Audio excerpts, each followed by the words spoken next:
Câmara é notícia.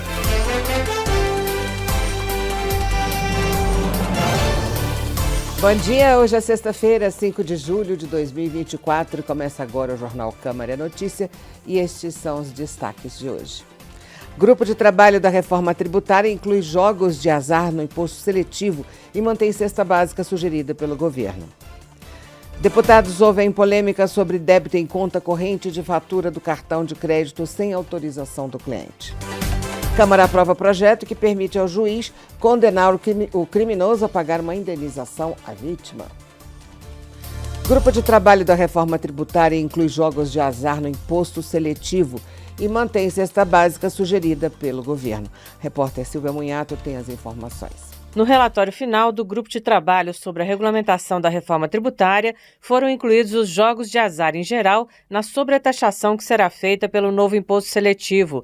Mas o grupo resolveu manter a cesta básica de alimentos com os 15 produtos sugeridos no projeto enviado pelo Executivo. Esta cesta, composta por itens como feijão e arroz, terá isenção dos novos tributos sobre consumo, o Imposto sobre Bens e Serviços, o IBS, cobrado por estados e municípios, e a Contribuição sobre Bens e Serviços, a CBS, que será federal. Em relação ao seletivo, que tem a função de sobretaxar produtos prejudiciais à saúde e ao meio ambiente, já haviam sido incluídos carros, embarcações, aeronaves, cigarros, bebidas açucaradas, bebidas alcoólicas e minerais extraídos. A inclusão dos jogos de azar será ampla, para ambientes virtuais ou não, e também foram incluídos os chamados Fantasy Games, que seriam disputas em ambiente virtual a partir do desempenho de atletas reais. No caso dos carros, havia a previsão de alíquota zero para carros elétricos, por exemplo, em função da não emissão de dióxido de carbono. Essa previsão caiu, mas permanece a definição de alíquotas em lei ordinária por critérios de sustentabilidade. O deputado Hildo Rocha, do MDB do Maranhão, justificou a mudança. É um carro que, do berço ao túmulo, polui principalmente no túmulo. Então, ele não poderia ser diferente na sua tributação imposto seletivo em relação aos carros a combustão. Sobre a inclusão de armas e munições no seletivo, o deputado Reginaldo Lopes, do PT de Minas Gerais, disse que isso foi tentado durante a votação da emenda constitucional da reforma e não foi aceito. Se alguém apresentar e conseguir votos no plenário da Câmara dos Deputados, 257, maioria qualificada, e 42 no Senado, está aprovado. Ao ser questionado sobre a não inclusão de alimentos ultraprocessados no seletivo, uma reivindicação do Ministério da Saúde, Reginaldo Lopes disse que o grupo preferiu aguardar mais estudos sobre o conceito de ultraprocessados e lembrou que a lista será revista a cada 5 anos. No caso da cesta básica, o grupo preferiu manter as carnes com a redução de alíquota de 60%, argumentando que o cashback, ou a devolução de imposto para famílias de baixa renda, terá um efeito mais importante para os alimentos em geral. Foi incluído apenas o óleo de babaçu junto ao óleo de soja. O grupo atendeu reivindicação de nanoempreendedores, uma categoria diferente dos microempreendedores individuais. Segundo o deputado Reginaldo Lopes, são 5 milhões de pessoas, principalmente mulheres, que revendem produtos. Eles não terão que ser contribuintes de IBS e CBS se faturarem até R$ 40.500 por mês. Os deputados ressaltaram ainda que os produtos de higiene menstrual passaram de uma redução de alíquota de 60% para alíquota zero, enquanto o Viagra, medicamento para disfunção erétil, fez o movimento inverso. Os deputados também fizeram mudanças no texto para garantir uma preocupação dos empresários com o creditamento tributário, ou seja, com a compensação de tributos pagos em fases anteriores da produção. O objetivo é ter tributos que serão pagos apenas no consumo final. Para isso, a empresa tem que receber imediatamente o tributo que foi pago para adquirir insumos, por exemplo.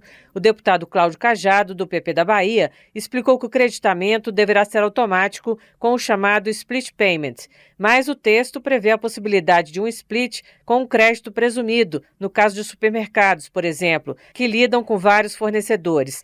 De qualquer forma, o crédito terá um prazo de até 30 dias para ressarcimento. O projeto original falava em 60 dias.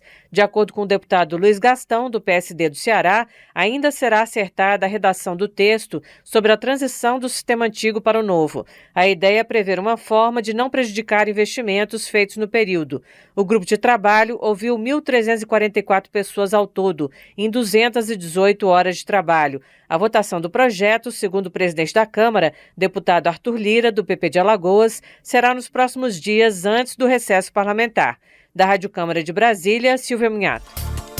Câmara aprova projeto que permite ao juiz condenar o criminoso a pagar uma indenização à vítima, a título de danos morais, sem novas provas. O repórter Marcelo Larcher tem mais detalhes da proposta.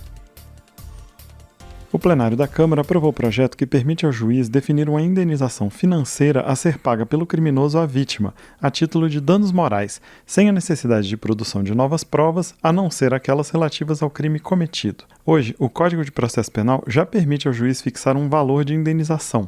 O texto aprovado dispensa a produção de novas provas e permite que a vítima também possa pedir uma compensação financeira pelo crime que sofreu. O projeto considera como dano moral, no caso, crimes contra a vida, a integridade física, a liberdade, a honra e até contra o meio ambiente e o patrimônio público. A proposta original, apresentada pelo deputado Josenildo, do PDT do Amapá, tratava apenas de crimes sexuais contra as mulheres, o que foi ampliado para qualquer crime pela relatora, deputada professora Gorete, do PDT do Amapá. Ela seguiu decisões já adotadas pelo Superior Tribunal de Justiça, o STJ, para estender o direito à indenização às vítimas de qualquer crime previsto no Código Penal.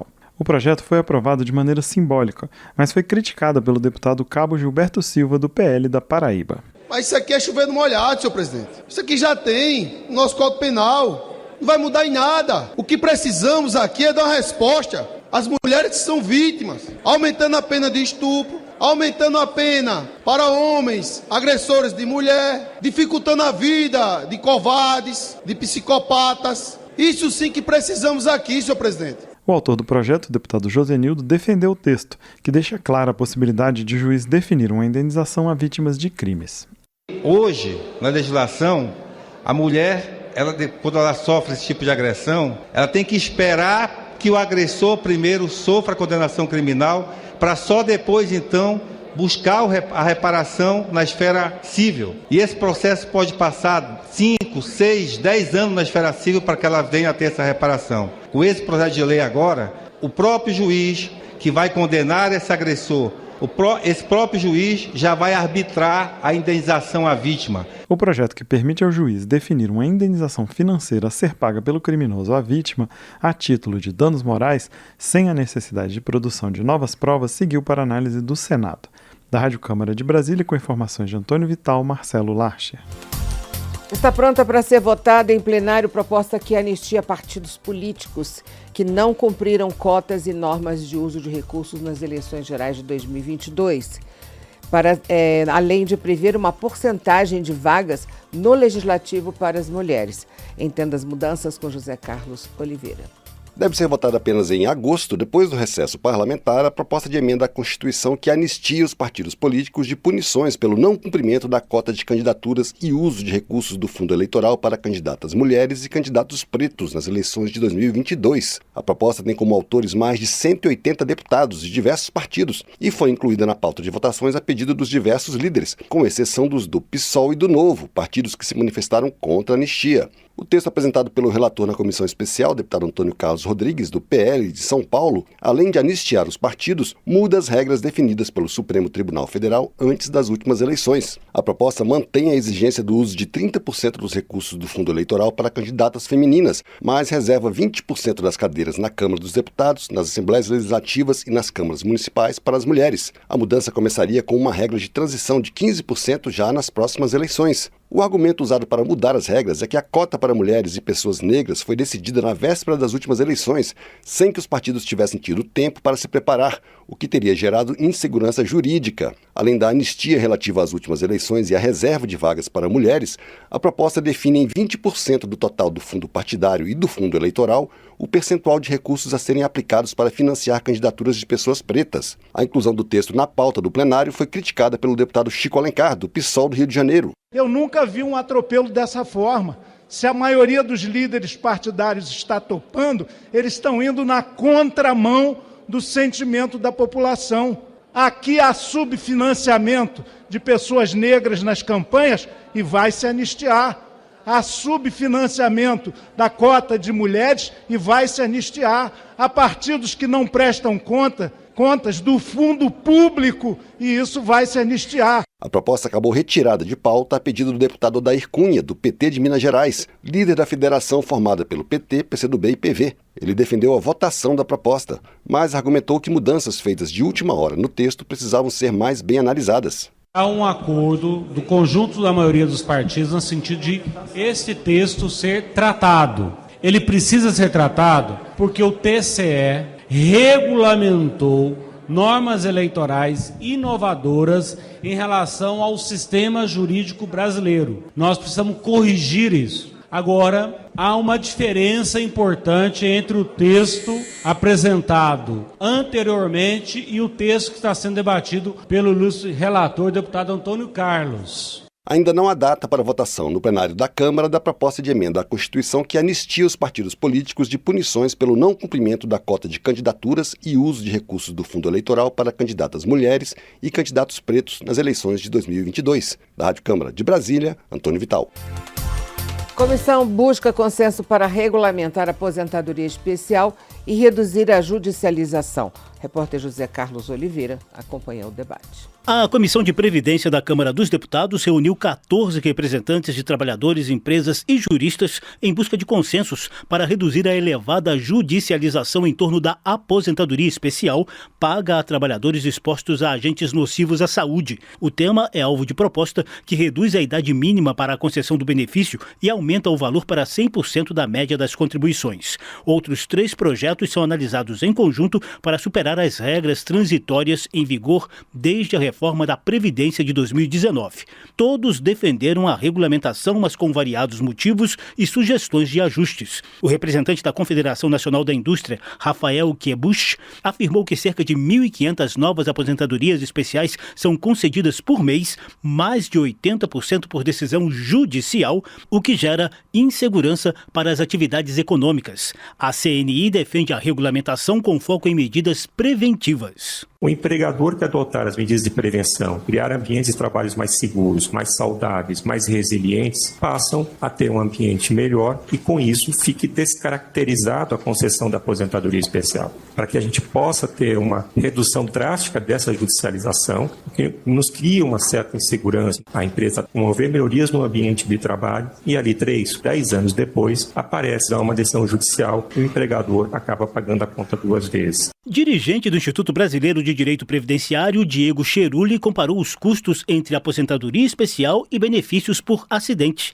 O INSS paga hoje 438 mil aposentadorias especiais com valor total de 2 bilhões e 400 milhões de reais por mês. Ao mesmo tempo, há cerca de 1 milhão de benefícios pagos por acidente, com custo total de 2 bilhões e 200 milhões de reais por mês. 2,22% de todo gasto com benefícios previdenciários é pago em benefícios acidentários. Ou seja, quase a mesma coisa que a aposentadoria especial poderia estar prevenindo, garantindo a vida e gerando bem-estar. Nós estamos pagando para aquele que se acidentou, já não tem mais bem-estar ou morreu, porque ele também nós temos a pensão por morte acidentária. Com mais de 7 milhões de acidentes com trabalhadores de carteira assinada desde 2012, o Brasil só está atrás de Índia, China e Indonésia nesse ranking de insalubridade, segundo Adriane Bramante, especialista em direito previdenciário. São números que não param de subir enquanto nós estamos aqui discutindo. Um trabalhador morreu por acidente de trabalho, porque o ambiente de trabalho não é fiscalizado, é hostil. A subnotificação também é elevada. O presidente da Confederação Nacional dos Vigilantes, José Santos, citou o caso dos terceirizados que, segundo ele,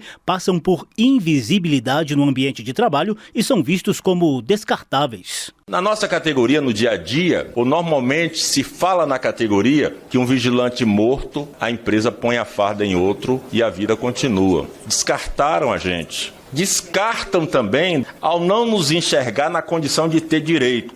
Dirigente das Confederações Nacionais dos Urbanitários e dos Trabalhadores na Indústria, Elvio Vargas, citou categorias que não têm conseguido aposentadoria especial nem mesmo por meio de ações judiciais depois da reforma da Previdência. É o caso dos eletricitários expostos a risco de choque. Que empresa fica com o eletricista, aquele que sobe no poste, até os 65 anos de idade? E aí eu posso fazer a pergunta inversa também. Que trabalhador vai conseguir fazer um serviço especializado até os 65 anos de idade? Então, não reconhecer a aposentadoria especial é jogar esses trabalhadores no limbo. Um dos consensos na regulamentação vem desde a aprovação da proposta principal na Comissão do Trabalho. A aposentadoria especial deve ser concedida por exposição ao risco e não por categoria. A Associação Nacional dos Auditores Fiscais defende riscos medidos in loco e caso a caso, além de critérios técnicos na definição dos agentes nocivos, a fim de reduzir a judicialização. Outros debatedores fizeram sugestões pontuais quanto à fiscalização, afastamento não acidentário e reinclusão de contribuintes individuais. A audiência foi organizada pelos deputados Pastor Eurico, do PL de Pernambuco, e Érica Cocai, do PT do Distrito Federal. Relator da proposta na Comissão da Previdência, Eurico aposta em novos consensos. Nossa comissão, esperamos que possamos chegar juntos a um denominador comum e a gente tem que tentar fazer maioria na hora de votar, depois de apreciarmos todos os pronunciamentos e termos o nosso relatório pronto. Por ser projeto de lei complementar, a regulamentação da aposentadoria especial vai exigir a aprovação da maioria absoluta do plenário da Câmara, o que equivale, no mínimo, a 257 votos favoráveis. Da Rádio Câmara de Brasília, José Carlos Oliveira. Debatedores defendem início da construção do canal Xingó, que leva águas do São Francisco para o Agreste, em Sergipe. A repórter Maria Neves acompanhou. Em audiência pública na Câmara, o presidente da Companhia de Desenvolvimento dos Vales do São Francisco e do Parnaíba, Codevasf, Marcelo Moreira Pinto, garantiu que o projeto da primeira fase de construção do canal Xingó está pronto para ser iniciado. O canal Xingó vai levar água do Rio São Francisco para 2 cidades do sertão baiano e todos os municípios de Sergipe. De acordo com Marcelo Pinto, a obra total, com 305 quilômetros de extensão, deverá custar em torno de 3 bilhões e meio de reais. O custo da primeira etapa, a parte do túnel que sai de Paulo Afonso, na Bahia, e tem 2,5 quilômetros de comprimento, está estimado em cerca de 150 a 200 milhões de reais. O autor do pedido para a realização do debate, deputado João Daniel, do PT de Sergipe, sugeriu inclusive que, se necessário, a bancada sergipana se organize para destinar emendas à construção do canal. Desta forma, seria possível iniciar a primeira etapa. Mas o parlamentar ressaltou que essa destinação depende de uma decisão política pela execução da obra. O presidente da Codevasf me falava aqui que, na verdade, a primeira parte, havendo a decisão política, com 2 milhões de cada deputado federal, se fosse uma emenda de bancada, caso fosse necessário, já é o início para a licitação. Então, 32 milhões já é algo que dá para iniciar. Claro que ninguém vai iniciar uma obra de 3 bilhões com 30 milhões sem uma decisão política, mas nós temos certeza absoluta que para o canal Xingó, não tenho dúvida que todos os parlamentares ajudariam. Mas essa obra depende de um orçamento que é único e exclusivo da União, do Executivo Federal. Os planos para a construção do canal Xingó começaram ainda em 1998. E segundo o presidente da Codevasf, Marcelo Pinto, o governo federal já investiu 36 milhões de reais no projeto. A obra conta com licença ambiental desde 2009 e a outorga preventiva dos 31 metros cúbicos de água por segundo para alimentar o canal já foi concedida pela Agência Nacional de Águas. O presidente da Companhia de Saneamento de Sergipe, Luciano Góes, destacou que o canal Xingó vai resolver os problemas de abastecimento de Sergipe pelos próximos 50 anos. Nós temos vários problemas na região metropolitana, como também com sistemas isolados. Hoje, 20 municípios utilizam sistemas isolados, que é de mananciais ou de poços artesianos. E com o volume crescendo a cada dia, nós temos várias deficiências. E com esse canal Xingó, a demanda da DES é de 8,41 litros por segundo, garantirá a segurança hídrica para todo o estado de Sergipe de imediato e mais 50 anos. De acordo com o presidente da Codevasf, a obra vai gerar cerca de 50 mil empregos diretos e indiretos e atender quase 3 milhões de pessoas. Além disso, Marcelo Pinto afirmou que o canal tem potencial para irrigar 16 mil hectares. O superintendente do Instituto Nacional de Reforma Agrária de Sergipe, André Milanês, ressaltou o impacto social do canal Xingó, uma vez que no sertão sergipano predomina a agricultura familiar devido à grande concentração de assentamentos da reforma agrária. O superintendente do Ministério do Desenvolvimento Agrário e Agricultura Familiar de Sergipe, Roberto Araújo da Silva, acrescentou que apenas nas áreas por onde vai passar o canal existem 39 desses assentamentos. Da Rádio Câmara de Brasília, Maria Neves. Bancos defendem que a assinatura física para idosos em operações de crédito podem dificultar acesso. O repórter João Gabriel Freitas acompanhou a discussão com deputados.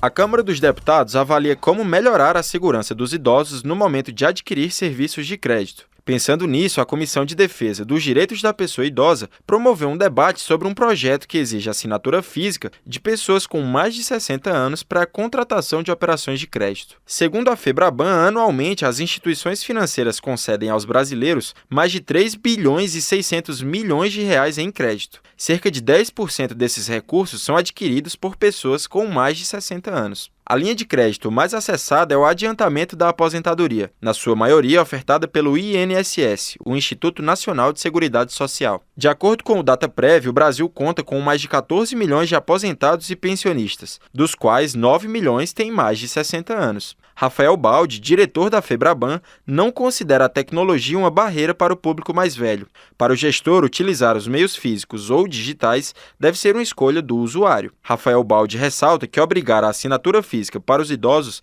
pode prejudicar a oferta de crédito para esse público. Um prejuízo na jornada do cliente, que vai ter que se locomover até um ponto físico para contratar um produto. E um dos reflexos que a gente traz aqui é uma menor oferta de crédito e um crédito potencialmente mais caro para esse cliente. Ou seja, o mérito do projeto de lei ele tem seu mérito, mas a gente entende que a gente poderia tentar fazer de uma outra forma, que pudesse não restringir o acesso, né, que fosse facultativo. Quem quiser ir até a agência pode ir, mas quem não quiser pode contratar dentro do aplicativo do banco. Alex Gonçalves, diretor da Associação Brasileira de Bancos, a BBC, defende que negar o uso das ferramentas digitais disponíveis nos bancos é um retrocesso e uma forma de discriminação aos idosos. Ele sugere que o projeto seja aperfeiçoado, com a inclusão de novas tecnologias para facilitar a assinatura de serviços bancários. E, concluindo, a nossa sugestão, reforçando uma redação de um projeto que já passou por esta casa, foi aprovado no plenário da Câmara em agosto do ano passado, que prevê exatamente a biometria para a contratação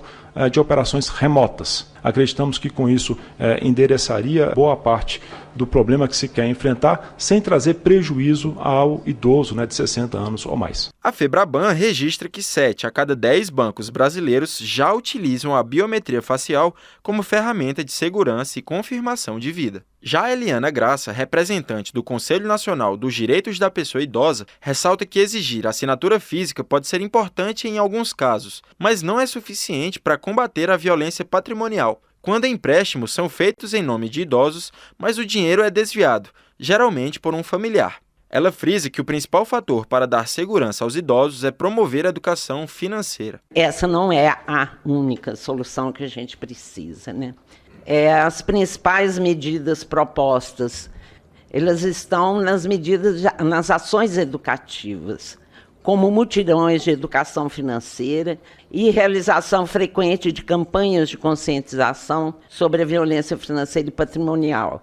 Quer dizer, dar condições a elas cada vez mais e capacitá-los para tal, Não é só constatar que existe a deficiência ou a dificuldade, O relator do projeto na comissão, o deputado Pedro Ayrara, do PRD de Minas Gerais, afirma que, em seguida, vai aperfeiçoar a proposta para garantir segurança aos idosos sem prejudicar o acesso ao crédito para essas pessoas. Da Rádio Câmara de Brasília, João Gabriel Freitas. Causou polêmica em comissão da Câmara a discussão sobre a possibilidade de débito na conta corrente ou na poupança do valor da fatura do cartão de crédito sem autorização expressa do cliente.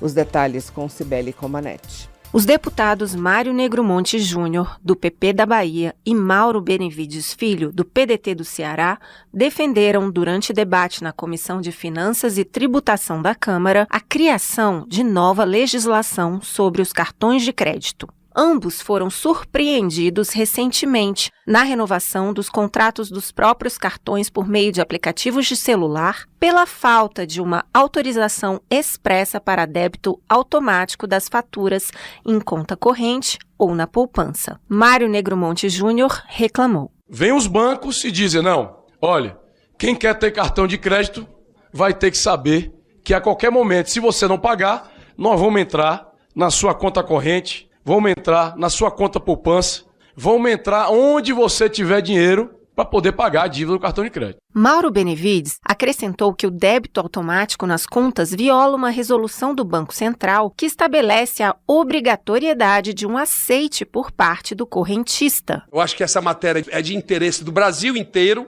Eu acho que a Câmara tem que fazer uma legislação que estabeleça algumas regras para o cartão de crédito no Brasil. Agora, ficar esse saque sem qualquer conhecimento, sem um de acordo... Já o vice-presidente da Associação Brasileira das Empresas de Cartões de Crédito e Serviços, a ABECS, Ricardo Vieira, lembrou que o mercado de cartões é regulado e supervisionado pelo Banco Central. Ninguém está fazendo nada que não esteja previsto há muitos anos dentro das normas. E todo mundo que tem débito autorizado assinou ou concordou quando autorizou o produto, aqueceu a norma e aderiu a um contrato que foi registrado publicamente. Presidente da Comissão de Finanças e Tributação, Mário Negromonte Júnior, afirmou que retomará o tema futuramente. Representantes do Banco Central, da ABECS e da Federação Brasileira dos Bancos, FEBRABAN, já se colocaram à disposição para participar dos próximos debates. Da Rádio Câmara de Brasília, com informações de Ralph Machado, Cibele Comanete. Termina aqui o Câmara é Notícia com a apresentação de Tércia Guimarães e trabalhos técnicos de Bibiano Nunes, Gilson Ribeiro, Leandro Gregorini, Gilmar Nunes e Antônio Marcos. Direção de imagens Glaucio Branquinho, edição de Marcelo Larcher e Cláudio Ferreira. Diretora da Rádio Câmara, Ana Raquel Macedo. Diretor executivo de Comunicação e Mídias Digitais, Kleber Queiroz Machado. Secretário de Comunicação, deputado Gilmar Tato. Secretário de Participação e Interação em Mídias Digitais, deputado Luciano Dutti. Sugestões, críticas e comentários podem ser enviados para o nosso e-mail radio@câmara.leg.br ou também para o WhatsApp da Rádio Câmara pelo número 61 99978 9080. Fique agora com o painel eletrônico na apresentação do jornalista Cláudio Ferreira. Ótimo final de semana para você.